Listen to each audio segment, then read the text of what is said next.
Hello, this is Echo Chernick, and you are listening to The Professional Artist on 1077 United Public Radio Network. And I am here with Travis Louie. And hello, welcome, and Hello. thank you for being on the show. How you doing today?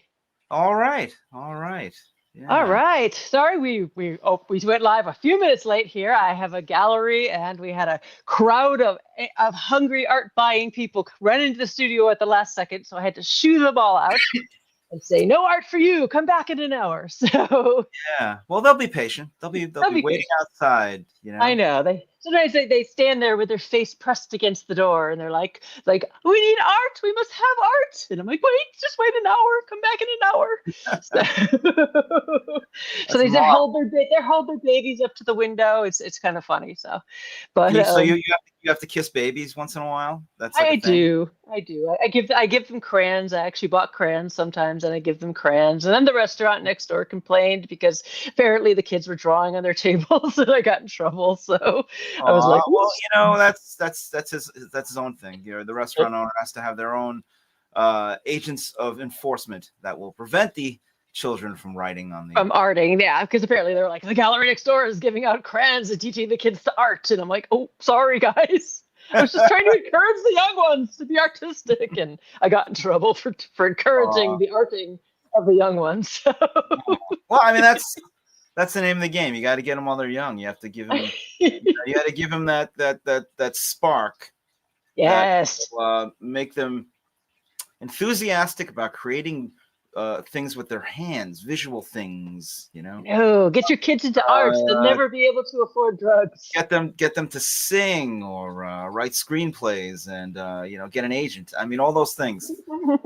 All things that it takes to make Art it. is so important when they're young. I mean, when my kids were really, really young, I went out and I went to the stores and I got them like the physical wooden blocks and all the like the old toys that were like, not the plastic toys and stuff, because they need that physical stuff. So I don't know. Well, it's good. It's good for them to dream and then to also sort of piece together how stories are told, how all the things that we live with are made, right? I mean, Yeah. some of the things that we live with are made by people or designed by people at any rate.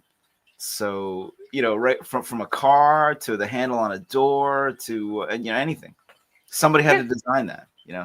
And Artists build the world. Really, they create the visual language of whatever culture they live in. you figure that out by taking it apart and putting it together and messing Course, it up and breaking it.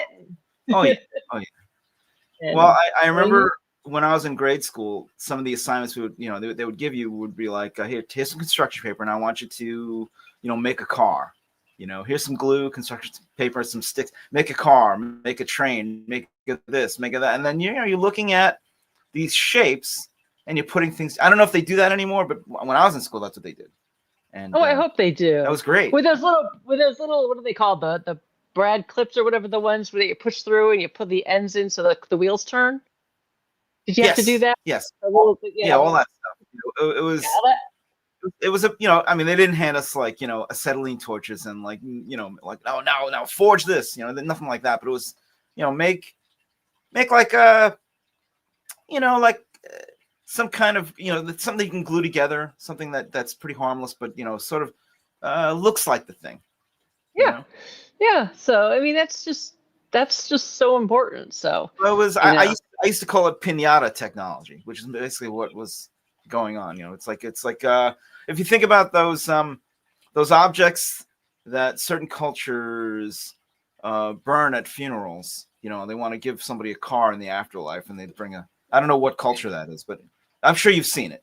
Chinese, I know they do it, and I know there's probably a lot of cultures, but I know at least in some parts of China, at least I know they do that because I've read that. I saw it on National Geographic, and I forget.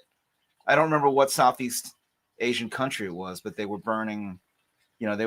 Somebody made this fancy car out of like a paper mache, and they just like burned it at the funeral. Yeah, all these things because they would be able to have these things in the afterlife, right? Yep. So that's the same kind of technology, like, you know, that little kids can have to make things like masks, you know, fun time, right? Oh, I love making masks. So making paper mache masks and Oh yeah, stuff. So oh yeah. anyway, what is your website and stuff? Because we have a lot of people that listen and aren't on the YouTube and stuff. So then I'm sure they're going, please give us your website so that we can Google who the heck you are and see your art. It's Travis. It's www.travislouie.com or travislouieart.com. That's what it is. TravisLouie.com. Yeah. People Yeah. laugh at my spelling because I can't spell worth anything. They could see the paintings. I really have to update the website. My CV is hasn't been updated since COVID, so I've done things since then. So Oh, it's geez. not yeah, 4 And years. I haven't seen you since before COVID. I don't think so. Yeah, well, I mean, you know, it's funny. I still teach it. I still teach at SVA at School of Visual Arts. I'm still a professor there. Yep. And, cool. I teach the juniors in the illustration department. And I also teach some sophomores, and I'm fascinated by how much changes over time, because the students have changed in the last 10 years. It's not, you know, I guess some of it is probably social media and you know, the tools have changed. Kids are coming to class using iPads, and they're all using Procreate in class, and it's you know, they're still learning, right? So there's a lot of things I have to show them, that even though, you know, they have this great tool, that they don't quite understand how to make pictures yet, you know. And that you found that they've changed a lot over the last 10 years. I think the attention span is different, and I think what, you know, what they look at is different, right? I mean, when I was in school, and I'm sure you, same thing when you were in school, you know, the illustration teachers would tell us to go down to the Society of Illustrators and look at how illustrators worked, and look at real paintings, real drawings, real things, because you could sort of reverse engineer how somebody works when you see the original thing right in front of you. Digitally, that's tricky. Yeah, I don't know if you could really do that. You know, you sort of can, but I think you kind of need to know how things work before you do that. And with these programs, there's so many different ways to skin a catfish. You know, so it's very you know, you could be wanting to do the same thing someone else does, but it'll take different moves to get there than you will when you try to use that same methodology. You know. Yeah, it is different seeing things digital than traditional. It's very different. So I have noticed, though, being the coordinating judge for the Illustrators of the Future, I get all the entries from them, and for a long time they were all digital, and now I'm noticing a lot more traditional entries. So I don't know if I think we're getting more people going back to traditional, which I found interesting. I don't know if you're noticing that at all. Well, But I'm trying to teach that, because I feel like there's more of a legacy if you work traditionally than if you work digitally. Digitally, it's great. It's great. It's a great tool. And unfortunately, what it does, working digitally, has great. You know, you could send artwork out really quickly if you work digitally. You could get something to somebody literally at the last minute, and you know, you could fix things. It's easier to repair things that way. Whereas if you work traditionally, if an art director asks for changes, then, you know, you're looking at more time, right? right. Before, you know, but digitally allows you, you know, to do all that. Unfortunately, that also means that art directors expect you to work faster. They expect you to do jobs quicker. They expect the turnaround to be, you know, because you're not, you know, because the tools can, you know, if you know what you're doing, right? Because what is speed? Speed for any artist is a mastery of your methodology. That is to say that every move you make, you have an idea, a really pretty good idea of what will happen every time you put the brush to the paper or to the board or to the canvas. You know, okay, this much paint does this, this color does this. So if I do this, this happens. And over time, you know, your anticipation of the outcome, right? You could tell somebody, yeah, this will take this many days. This will take, you know, this will take a day, maybe this will take a week. You know, you know, when you look at the job, you know, what the parameters are. You can judge that. pretty well, to the point similar to any other kind of job where someone has to work on something and they know how long it takes. Like a mechanic knows how long it takes to install, a transmission, so they could, they could charge you based on how long it should take to do that job. I'm not saying that some mechanics aren't faster. There might be, obviously. There's always somebody. And they know what shortcuts they can take to make it go faster if they need. Exactly. So so painting is like that. And after you get used to those digital tools, there's a lot you could do like really quickly, and especially since the technology has caught up. See, earlier on, you remember this, like when Photoshop first showed up, the computers weren't powerful enough. I'm talking 1990, 1991, the first versions of, you just sit there watching the spinning wheel of it's happening. And then we'd all get up like, let's go get lunch. And then we come back and the wheel is still spinning. Like, I know. Like, please, don't crash, please don't crash. But then processors got faster, right? Yeah. You remember, I mean, you mentioned 1995. That's when I think the Pentium processor. That's when. Oh my God, I remember that. That's the first. I think it was like 500 megahertz. That's how fast. I remember right. It was so fast compared to what was before, right? Yep. So and then it was like suddenly, you could do all these things, but you couldn't before. As you just said, your computer would crash.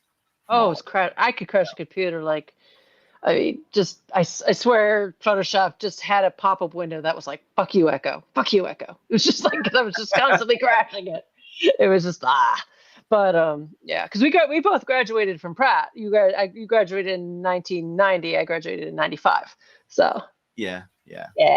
We were both there at the same time. I was traditionally trained as well, which I value. I'm so glad I learned to do everything traditionally. And then I went to digital after that, which I think it's important to learn to draw traditionally and to do everything traditionally, and then learn digital, because digital to me is just a tool. It sure is. It sure is. I still think the legacy is in the traditional materials. If you could, because the thing about digital tools is that they're always upgrading and updating, and it's only a matter of time before the next product is so advanced that perhaps the thing that you did might look terrible on the new thing, right? That's just how it goes, but it's interesting to me. It even happens in film. You look at what people are making and what movies they're making, and you kind of wonder. It's like, wait, you have this entire history behind you at your disposal, and yet you still make these horrible movies, right? So I don't know. I mean, I think about what it must have been like to be in film school in 1975, and you wanted to look at a movie to get an idea of how to do something. You had to take your ID card, go downstairs or wherever. I don't know. I'm just imagining. I'm remembering Pratt. There's an AV room, whatever. But you go back, you hand him your ID card, and then he hands you some reels of film. And then you go in this room, and then you thread a projector, and then you sit there and you look, and then you can only, by the time the 80s rolls around, then now you have video, right? So now you can fast forward, rewind, and everything is at your disposal. Be kind, rewind. Yeah. But now, shit, digitally, you can have anything. You find any movie you want. And so you should have an idea of how people made things, composing shots, all these things. So I tell the students that. I tell them, the part of making art, one of the things about it is this idea of tradition, right? Because art is informed by the past. The conversation is always informed by the past in some capacity. So you might as well learn something about the past, right? That's how we got here. Of course, live in the now. You live now. You this is what you do. You are, all artists are a product of the time that they live in. But you could enhance your experience by looking at the past. Is what I'm Absolutely. saying. So I think it's very important that when and also to teach the students that it's okay if some ideas from the past aren't for you. Like, that's okay. I think art that's where art is almost a little dishonest. I think that there's too much art that isn't allowed to fade away with time. You know, like, you know how, like, okay, for example, like if I said to you, Stephen Foster songs, Stephen Foster songs, right? Yeah. If I like the Camptown Races. Yeah. Mm-hmm. Stephen Foster, right? So that's like 1860s, whatever his timeline was. Nobody does that now. No. Right? Because the time, I mean, you don't see Jay-Z like, clapping his hands like, oh man, doo-dah. That's not a thing for him, because that was back then. That's not gonna, right? So that's allowed to fade with time. It exists in the history books. I mention it, but one generation from me, no one's gonna know what that is at all. Right? Even right now, like the average, student that might know a little bit about music will not know who Enrico Caruso was. Right? They might not know that. Yeah. But at that moment in the 20s, that was the guy. That was the opera singer. That was the guy. Yep. Everybody knew who he was, And of course you study Alphonse Mucha, so right? Mm-hmm. So you're very familiar with the marvelous Sarah Bernhardt. Yep. Right. So at one time she was considered the greatest actor, right, in the world. Oh, absolutely. She was just gigantic. She was the greatest actress in the world. Yeah. But people today, they don't know who that is. They really because don't know who she is. Allowed to fade with time. So with that in mind, it's okay if people forget who certain artists are. We only know some of them because people keep talking about them, and not because they have to, in the sense that, oh my God, I'm compelled to talk about this artist, but because it's part of a textbook and you have to repeat the textbook over again. I mean, there's people like, remember when you were in art history class and someone mentioned the number 5 painting? Do you remember it? Yeah. Do you remember the name of the artist? No, probably not. But someone had to do that, right? But at the end of the day, not really that important. I mean, they're not. Seriously. Kind of sad though. No, but not important. Not important. I mean, it's sort of like you look at Picasso's Guernica, and someone got mad at me for this, by the way, when I made this example out. And it doesn't matter. We're artists. We can talk. I think it's cool that he did that, but is it really that? I mean, the art, the true art work of the 20th century is not painting; it's film. I mean, who's he kidding, right? I mean, more people have seen The Wizard of Oz than Guernica. More people know about The Wizard of Oz than Guernica. That's true. Yeah. There's a connection of people are so wrapped up in this idea that there's supposed to be this higher level, and they forget that this doesn't have to be a higher level. They could be just this thing that everyone is connected to, and that's okay. And everything has its moment, and sometimes the moment passes and it doesn't resonate any further. In 1976, there was a DJ named Rick Dees, and he had a song called Disco Duck. That's right, Disco Duck, 1976. Nobody knows about that now, but at the time, everybody knew about it because that's the way it was, right? And it's okay. It's okay for that to fade with time. It's like what does the fox say? No, it could fade with time, like Sean Cassidy's face on the cover of Tiger Beat magazine. The same. That's like these things are allowed to go away.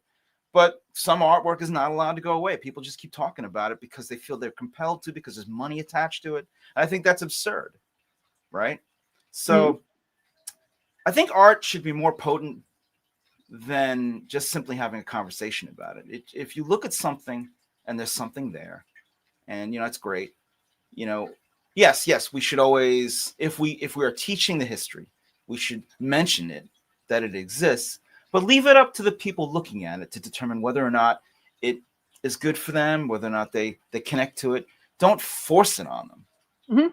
Like there was a guy I was talking to, another artist, who was really upset when I was telling him that I thought that Duchamp's artwork was like a knock-knock joke. He got really upset.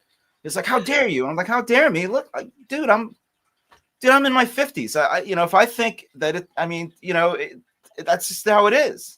It's my opinion. It doesn't matter. Doesn't matter. You love it because you love it. I don't have to love it because you love it. That's absurd. You Right? think it's like a knock knock joke? Well, it kind of is. There aren't too many. Once you know what it's about, it's like okay, next. Like it's like Andrew Dice Clay's act in the '80s, right? It's like when he showed up, no one had done that like that, and for a minute, everybody was like, "Oh, this is amazing! This guy's so funny." Was he that funny?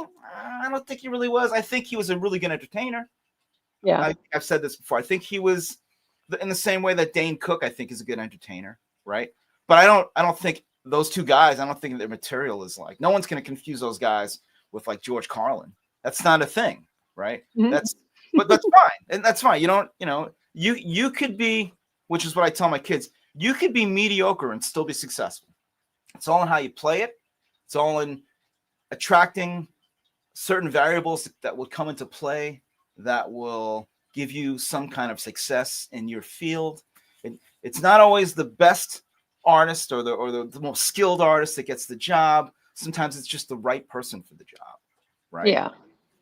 Arnold Schwarzenegger, when he was being interviewed, he had just been cast in Conan the Barbarian, right? For it's like John Milius, he was directing this thing, and even in interviews, he said, he knows he's not really a good actor.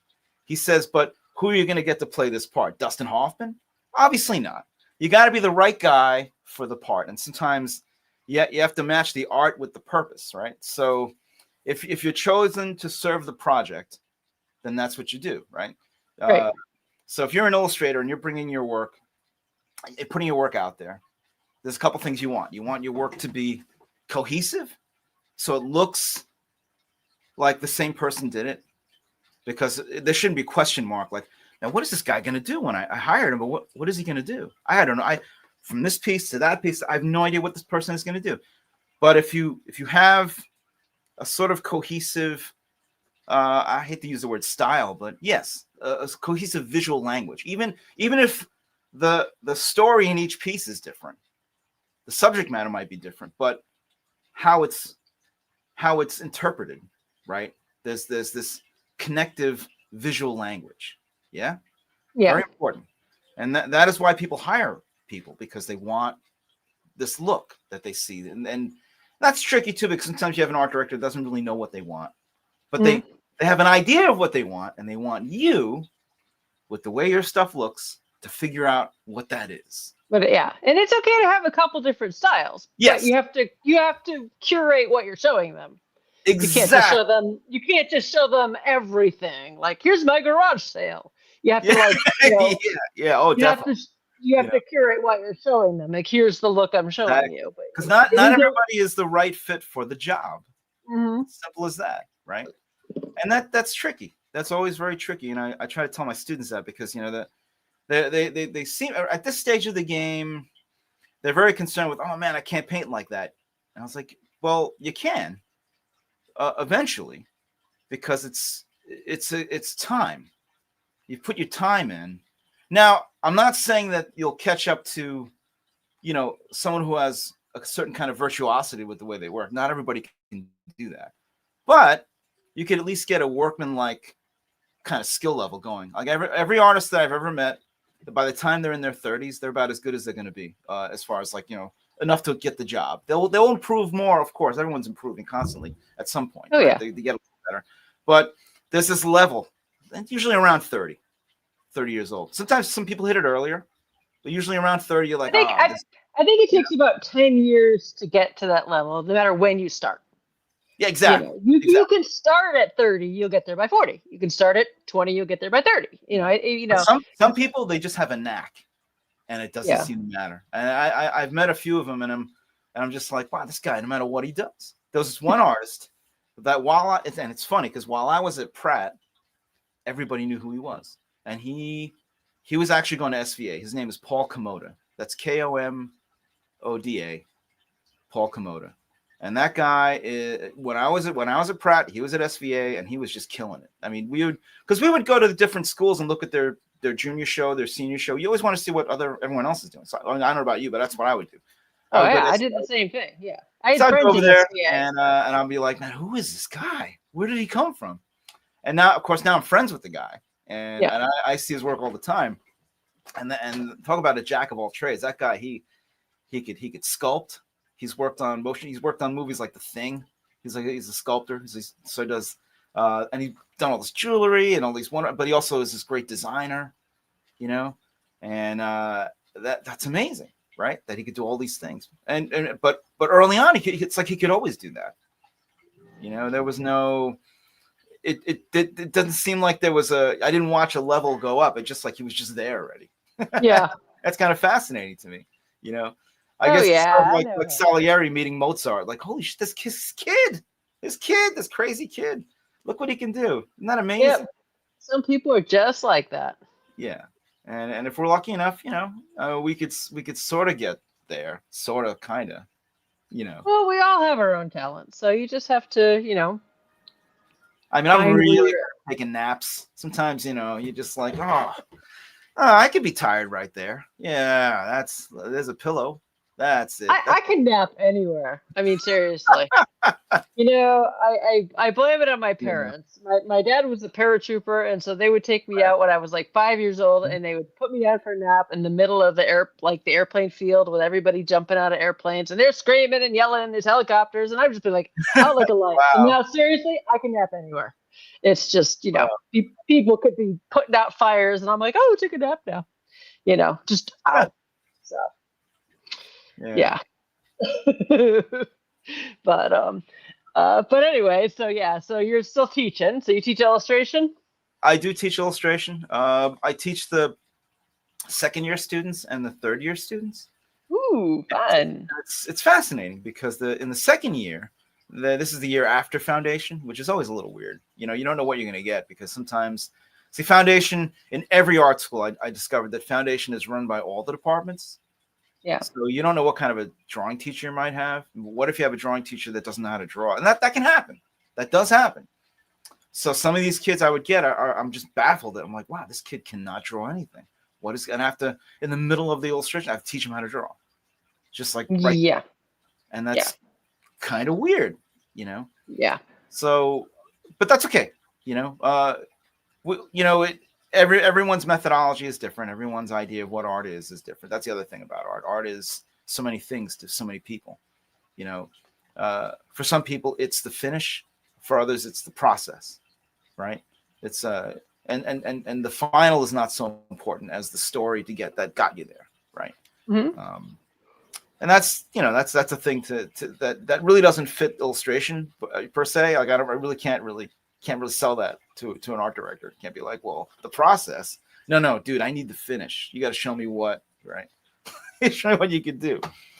So, getting back to the digital thing, I think the information age has made it a little easier for people to communicate with their art to art directors and whoever is hiring, because they don't have to actually get on a train and meet them somewhere. You know what I mean? Or drop off their portfolio at like on a Tuesday or whatever and pick it up on a Thursday. You know, that doesn't exist anymore. Now it's just like, hey, this is the stuff. This is what I do. If you're interested, you know, send me an email. I mean, I'm sure you've done this where you've done jobs where you've never met the art director. Yep. Now, Yep. So many jobs. Yep. Never even. Yep. It's the weirdest thing to me still, even though, I mean, I'm used to the 90s where you actually, this art director. Oh, that, yeah, you know, you get on a train, you go into Manhattan, and then you meet up with them, and you're like, oh, this is okay, you know. And I remember dropping them off on a Tuesday and picking it up on the Thursday. Well, you couldn't fax a color study, so you had to actually go there in person with a color study. Whereas a sketch, you could fax that. You can go to a Kinko's or something and just like fax a sketch to somebody. If you didn't have a fax machine. Now with email, it's like wham, they get it right away. You know. And you just deadlines are fascinating to me with the internet, you know. And Zoom calls, you just hop on a Zoom call wherever you are. It's just great. And that's since COVID. We didn't have that before. Yeah. Like if I had a meeting out in Los Angeles, I'd have to get on a plane and then rent a car and then drive over to the studio and then talk with whoever I need to talk to. You know, now, and that's the 2007 style. You know, there's no Zoom meetings yet. Now, I just had a meeting maybe a month ago about a project, and you know, and I had worked on some animation stuff. Same thing. It was all through my laptop. I could see them, they could see me, and we could share ideas. We can communicate right away. And you could, when you talk to someone, you could see their reaction, whether it's genuine or not. You know, whether it's like, okay, Yep. they really like this, or ooh, they don't like this at all. You're holding up sketches. You're like doing the sketch, like, well, what about this? And you do, would you like this? You know, because I still do my sketches by hand, like right on my pencil and paper. I don't necessarily do them on digitally because I don't know, I like doing my sketches by hand. So I'll actually hold my pencil and paper up and I'll do my sketches like next to me. There's a whole tactile thing going on. Yeah. But I don't know. In a way, it's the same way, children aren't taught how to write in script anymore either. Right. So I know. Isn't that weird? So it's very strange. Very strange. My kid needed me to translate cursive for her. I'm like, really? You need me to translate that? Really? Like, you can't read that? That's just cursive. She's like, I need this translated, Mom. I'm like, it's cursive. How can you not read that? And I'm like, wow. It's just like this. You ever listen to letters written by Civil War soldiers, and you're just amazed at their grammar versus like people today? Yeah. So it's crazy. These guys went to school and they learned all that, and I know. Our kids are just like they're taking words and cutting the letters out for expediency, and texts and text messages, and you're just kind of like, oh my god, why are they doing that? Yeah. I guess like anything else, the really weird sort of gallery world that I'm in right now, it's still evolving, right? And unfortunately, there's this weird thing that is in play where you have, and I guess this is in every field, where you have this blue chip world, where people sell work for these ridiculous prices, right? Mm-hmm. And these giant paintings, and then there's this crazy drop off suddenly. And you have this other gallery world where the prices are not even they're like a tenth, not even a tenth of what those guys are getting.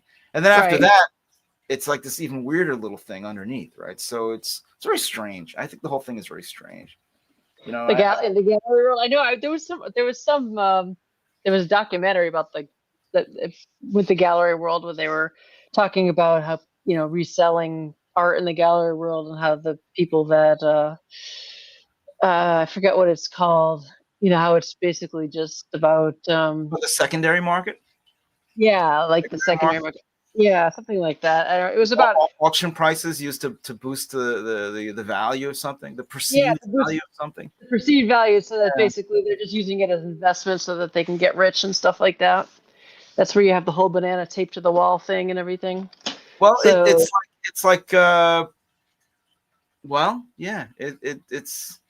absurd. At some point, you just kind of look at it. I think if you just don't talk about it, it loses its potency. If you don't talk about the banana, eventually we forget about the banana, as we should forget about it. I think we should forget about the banana. Yeah. It's a knock joke. Just like I said, it's a knock joke. Somebody already did that. Duchamp already did that. Right. So why does someone else need to do that? And it's not even like, it's that's like 100 years ago. But what artists need to understand is that it's not about that whole gallery thing has more to do with people trying to get rich off of that than it has to do with art being good. So that artists that are trying, because I think it makes artists who are working really hard at their art and they see some of this art that sells for thousands and thousands of dollars, it makes them feel bad. Like, how am I, they're working so hard at the art. Everybody works hard. Even the people that do the silly things work hard. It's just that, and this is what I have to explain to the students too. It's like, yes, work hard. Everybody works hard. But I will tell you, it is easier to work hard at something that's easy to do than it is to work hard at something that is difficult. Yeah. There is the difference. So it's cool that you can, I hate to use the word get away, the phrase get away with it, but if you can get away with not, that's the entire history of man, right? That's why human beings came up with a wheel, because it was an easier way of getting something somewhere, right? So in a way, we're no different as artists. Get to a certain point, if there's a way you could use all kinds of flowery language to discuss something and describe it, but at the end of the day, it really is an easier way to paint something. If you paint like that, and you work really hard at doing this, and you could say you're expressive and all this other stuff, and that's cool. You know, all art has value. All art matters, but then you get to the point where you just have to decide what you want to matter to you. That's what matters to you, right? That's what's important for your aesthetic. So if you don't like something, then just don't look at it. Don't go there. I mean, I love certain things, and I go out to look at those things. You know, if I want to go see a certain show, if I want to see a certain band, that's what I would go, and I'll pay money and I would go see that band, right? That doesn't mean you have to go see everybody else. You know what I mean? So you have to pick the thing that you want, right? And that's how it's supposed to be, your taste. Yep. Right. So, and that's okay. If you don't like the banana taped to the wall, then don't worry about it. Let some other guy whoever decided he wanted to do it. I mean, I don't know what he's going to do with that. And I don't care. It doesn't matter. What matters He do whatever is he wants with the banana. exactly So, what matters is what you want to do with your thing, right? I think people can see when you're enjoying making your art, definitely, versus when you're not enjoying making your art. So if you're enjoying making it, I think you're more likely to sell it. So, well, I mean, there is that, and there's like I said, there's this moment. Everything has a moment, right? Any artist that has had any kind of success, there was a moment that there was a connection that people made to what they were making, and that is why they were able to sell it, right? So yeah.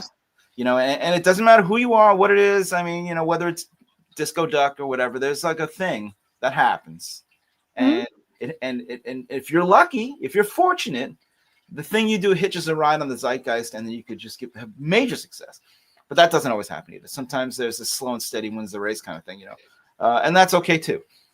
I'm still here. I'm still making the things that I make, even though I'm sure lots of people don't like what I do, and that's fine. I accept that.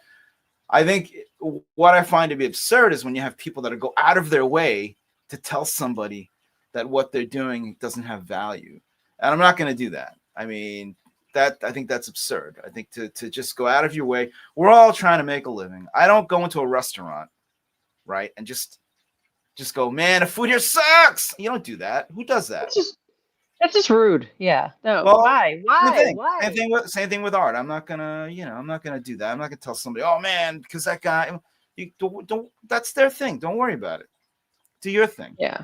You know, you can't really replicate exactly what someone else does because you're not them, and you also don't have their experience that they're experiencing, the variables that have come into play, right?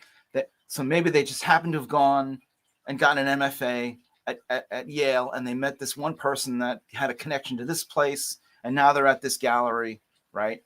That's how it is. It's not because, oh my God, you know, I just took a banana, put tape on it, now I'm a genius. It's not like that. There was some connection of something that got them to that point, and people have to understand that it isn't simply, you know, oh yeah, and if I did this and I showed you that, no, that's how it works. You know, sometimes you're just the right person at the right time. How do you tell your students to, you know, get their moment to, you know, what do you advise them? First, you got to build that. You got to build it. You can't have a moment if you don't have anything to show. So you have to build it. It's true. So you have to build your world, your universe, your output, your art, your paintings, your drawings. This is, I hate to use the word brand, but essentially, yeah, that you have to build your brand. You have to build, like, this is what I do, and then you take this thing that you do, and you put it out there, and if you, depending on what marketplace you want to go to, that's the other thing. Then you have to do the research of the marketplace that you're interested in attaching yourself to, right? So if you're gonna go, if you want to do galleries, then, you know, luckily we have this thing called the internet, so you can go. Every gallery has a website. Every gallery, and you could go take a look and see what they're showing there, and then you could you could see the aesthetic of the space, and from that, maybe you could decide whether or not you think you might fit there. Like, don't just, you can't just bring your stuff and just assume, well, I do this, so I could just, that's not how that works. That a lot of galleries are very, very carefully curated spaces, and there's a certain look that they want the place to have. And if what you're doing doesn't quite fit the aesthetic, then maybe you're looking at the wrong place. Right? Yeah. You submit to them online? I would do that. I would submit, even if they say don't submit anyway. No, because I know gallery owners who say, but just they because they want to prevent people from, they don't want to be inundated with a bunch of stuff either. Yeah. Every now and again, somebody shows up and they're like, wow, this guy's good. This lady's good. This person's good. They could do the stuff. And I think I could sell that, because they know they're collectors. And then that thing that said don't submit to us, that doesn't matter, because now they've seen, right? So I think you got to try. You have to try, no matter what. You have to try. That's what I always tell places where you don't try. Do not go to an art fair and go to a gallery owner and be like, hey, listen to my stuff. Don't do that. They're there to sell art that day. They pay a lot of money to get that booth. So they're not there to look at your work. They're there to sell the work that they have. You have to catch them on a day where they're willing to look at stuff, and every day is look at me day on the internet. So send them an email. Send them, even if there's an introduction. But then once you do that, then you have to be able to explain your work. You have to be able to, as I say, when you're trying to sell a picture you pitch somebody, you have to be able to give them a pitch of what your work is about and why your work is connected to who you are and the life you've lived, and why is it, what is it about, right? Because at the end of the day, the legacy of our work, theoretically, it answers the question, right? Who am I? Right? Eventually, that's when people look at your work, 30, 40 years from now, and they go, well, who was this person? What did they do? You look at their body of work, and then there's little clues of who that person was and when they lived, what they may have seen. This is any kind of art, by the way, any kind of art, not just paintings. I mean, you watch a movie done in the 1950s, there's a certain look that everything has because they can't help it. That's what they had. Yeah. That's the world they lived in. Painting, anything. Even just something like stand-up comedy, which I keep bringing up, and I don't know why. You like stand-up comedy? I guess I do. I don't know why. I guess I grew up with it, right? So if you want, I've been looking at this stuff for 50 years, right? So there's definitely a change in stylistically and how people do it, right? I don't know if somebody, a stand-up comic from like the 1960s, how well they would do now, because I think today's audience has no patience, right? Yeah, things move faster. I remember, learning. The setup, if you listen to like Mort Saul, his setup is longer. Yeah. Right. I don't know, even the, guys like that. Yeah. The setup is so long. I don't know if people could sit through that and take that. I remember in college learning about advertising and about how the commercials were like 4 minutes long then, and now they're like 30 seconds long because everything, was so much longer, and our attention spans are just so much shorter now. They don't, But we're also, I think we're visually trained to understand, quick cuts. If you showed a moviegoer from the 1930s a movie the way it's edited today, it would be too much for them, I think. Yeah, it's like, what the hell's going on? How did Keanu Reeves get over there? Like, well, how did he was here and now he's over? I don't understand. Like, what just happened? It's so fast, Yeah, it's too fast for them. It's just right. It's so the work that people do, right? And then of course there's this other thing which I find very interesting, and I've always told the kids, like, sometimes that thing that is old becomes new again, right? Mm-hmm. Or becomes retro. I have a friend of mine who he passed away recently. He was an illustrator, science fiction illustrator. He had been working since the 60s, so his style was starting to look kind of old at one point. But then sometime in the 80s, they were like, "Hey man, who's this guy? I'm like, yeah, that's the same guy, but now it's very retro what he's doing. And it's like, well, all right. Like, it's like it, Well, you know, cool. and that's great. It's classic now, so Just kind of circles back. yeah, So that does happen. I mean, and that can happen to anybody, really. yeah. You always see things, it's trickier now, I think. I don't know. Like, I think one of the instructors that we had at the school, he had this idea that maybe if we gave the kids more culture, that would help them, be more well-rounded as artists. And I agree with that to some extent, but you can't force it on them. That's the other thing. No. It has to be something that happens, organically. Mm-hmm. And also on the other thing is, as an instructor, you have to also be willing to accept that this is the now, and this is what people are looking at now, right? Right. Yeah. I remember I was in a classroom teaching drawing, and this was in 2011, I think. And the kids were so excited about this movie trailer that they just saw, and they had to show it to me. And it was terrible. I didn't think it was that good of a movie, but the kids were like going crazy for the trailer. And what it was a it was about I guess it was like a reform school girl who has these fantasy. She was in a fantasy world, and in her fantasy world, there's all this like almost like anime style stuff going on. Oh, Sucker Punch was the name of the movie. Sucker Punch. Yes, Sucker Punch. The kids were like all over it. Oh yeah, I remember Sucker Punch. So but that's what was going on, and that's why. And then all these kids, all these drawings in class looked kind of like that. Yeah. Right? That was a moment, right? So you encounter that. I'm sure you've seen that as a teacher. You've seen that where people like it's a thing of the now. Yep. Everyone is doing it, and it's okay. That's the way it's supposed to be. Everything has a moment, and you got to let it ride it out, That's why I'm glad I have young adult kids, because they can keep me in the loop about these things, because otherwise I'd be fine. I'm like, every once in a while I feel really cool because I get the references and I'm like, hey, I got the reference. I'm cool. So, because they keep me up to date on everything that's going on. So I know. Well, I mean, I think a lot of that is also whoever is in control of the media. They have to do their job to get, to advertise their product. And if they do a good job, then we all know it.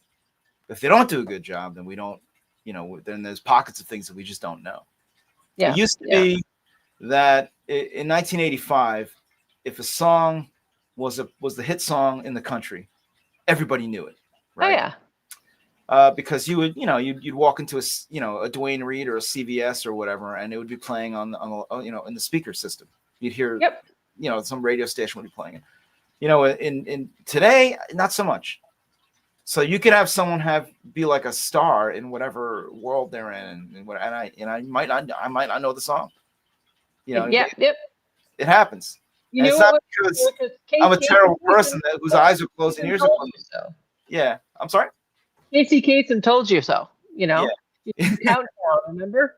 Yeah. So the radio he told you that was the number one song. So remember him? Yeah, it was all out there, and every Sunday he'd do the countdown, and he would do his long distance dedication, and all that. But that was it. They don't do that anymore. So we don't, because of that, you don't know. I don't know. I couldn't tell you what the number one song is in America right now. I don't know. Gosh, I don't know. It's not my fault. It's because of whoever's in charge isn't. You like do your damn job. Go out there and put it out there. We should all know what it is. If you're not, then we don't. I mean, come on, man. I mean, that's how it was. I still go to the store. I still shop. I still leave the house and do things. I don't even have to have the radio on. I can just, but I should know, right? But I don't know because they're not doing their job. Yeah, no. And there's so much coming out so fast. Actually, like if you're a musician today, I'd be pissed off. I'd be like, hey, man, wait. So I have to tour all the time to make money. I can't just, sell the record, right? You used to be able to just sell the record, and that was enough. But now it's like, I got to tour all the time. Yep. All the time. And there's just so much coming out all the time, so fast. So it's just crazy. So, but yeah, my kids actually like exploring stuff with me from the past and everything. We just watched a movie. But not What's it discoed called? up, right? Because they're all like, "Oh Oh, man, don't put that on." we watched The Substance, which just came out. I think The Substance with Demi Moore. Yep. But then I brought then my older one. She loves older movies and stuff. I put on Ghost. Remember Ghost from 1990 Yep. with yep. And I put it on just because I wanted to show her what Demi Moore looked like in Ghost, and she just loved that movie. She loved everything about that movie so much. And she's like, "Gosh, I wish movies like wouldn't come out so fast because they're being crammed out so fast." And she's just like, she loves older movies. Well, it's tough for them now because they have more things to compete with.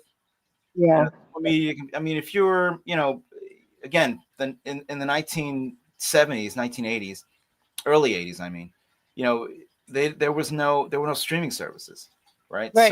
So, movie comes out and everyone would just go see it in the theaters, and then eventually it would end up on video. But there was a long wait between the time it was in the theaters and the time it was released on video. There was a Oh long, yeah. wait like a year for it to come out Oh, it uh, was a huge wait. on Well, VHS. first it went to the movie theater, then it went to the cheap theater. And I Right. remember when E.T. went from the movie theater to the cheap theater, and then back to the movie theater, to the expensive theater, and then stayed there forever, and then back to the cheap theater again, to the Well, 99-cent movies theater. would when they were released, they would stay in circulation longer, right? Oh, So yeah. it's 1982. E.T. comes out, and I want to say that's like May, right? So Yeah, something like that. it maybe even been earlier. But anyway, that movie comes out, and then the following year, it's still in the theaters. In Yeah. 1983, it's still it's like the fall, or rather, it's It January. was, yeah. It's like, oh, And it's still in the theater. it had bounced Jaws was like that. When that came out, same thing. Like that came out in the summer, and then like in the fall, it's still in the theater. Like it's still there. Star Wars was like that. Yep. They didn't have anything to compete with. Cablevision was new. Cable TV was new back then. Oh, yeah. So All right, well, we're just about out of time. Oh, So is there anything else you want to throw out there for people to come take a look at, or any Well, advice? I mean, I have a show coming up at KP Projects in Los Angeles, and I have a new book coming out, and it's probably going to be released, I'm going to guess, in February, late January or February. And we had to expedite the printing because of the tariffs, because of yeah. China. So you think, okay, I got to get this done. Yes, definitely. So that's And going on, and where can people find that? On your site? it will be available when it comes out. I'll you can see, I'll make a post about it, and it'll be on my website. You can buy it. TravisLouie.com. TravisLouie.com. Yeah. And your show, where they can find out about that on your website too?